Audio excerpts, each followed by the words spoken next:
Mantan Menteri Pendidikan, Kebudayaan, Riset, dan Teknologi, Mendikbudristek, Nadiem Anwar Makarim menyatakan menerima hasil sidang pra-peradilan yang menolak permohonannya terkait kasus dugaan korupsi pengadaan laptop Ceromebook di Kemendikbudristek periode 2019 hingga 2022. Mohon doa saja. Saya menerima hasilnya. Mohon doanya. Terima kasih, ujar Nadiem saat ditemui di Gedung Jaksa Agung Muda Bidang Tindak Pidana Khusus, Jampitsus, Kejaksaan Agung, Jakarta, Selasa, 14 Oktober 2025. Hakim tolak pra-peradilan Nadiem Makarim sebelumnya. Hakim Tunggal Pengadilan Negeri Jakarta Selatan I Ketut Darpawan menolak permohonan pra-peradilan yang diajukan oleh Nadiem.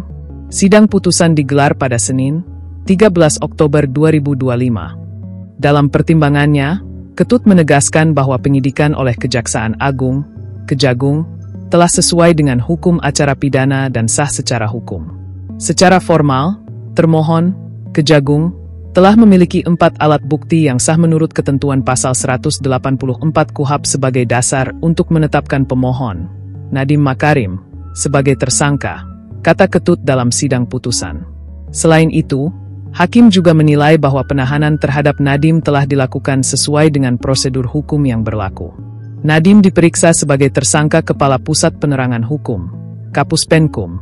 Kejaksaan Agung Anang Supriyatna membenarkan bahwa Nadiem hadir ke Gedung Jampitsus pada Selasa siang untuk menjalani pemeriksaan sebagai tersangka. Kuasa hukum Nadiem sebelumnya menilai penetapan tersangka terhadap kliennya cacat hukum karena dilakukan tanpa adanya minimal 2 alat bukti permulaan yang sah dan tanpa pemeriksaan terhadap calon tersangka, sebagaimana diatur dalam pasal 184 KUHP JO. Putusan MK nomor 21 PU 12, 2014. Namun, dalam putusannya, Hakim Ketut menyatakan bahwa dalil tersebut tidak berdasar karena Kejagung telah memenuhi seluruh unsur hukum formil dan material untuk menetapkan Nadiem sebagai tersangka.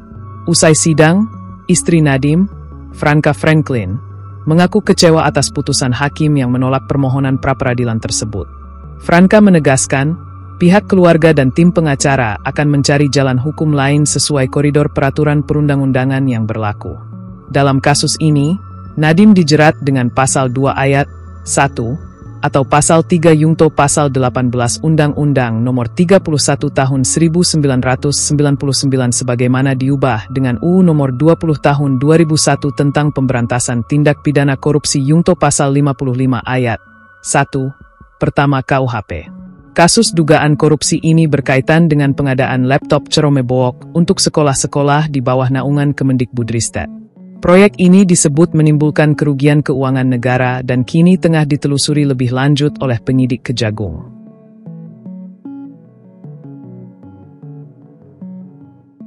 Download Tribun X sekarang, menghadirkan lokal menjadi Indonesia.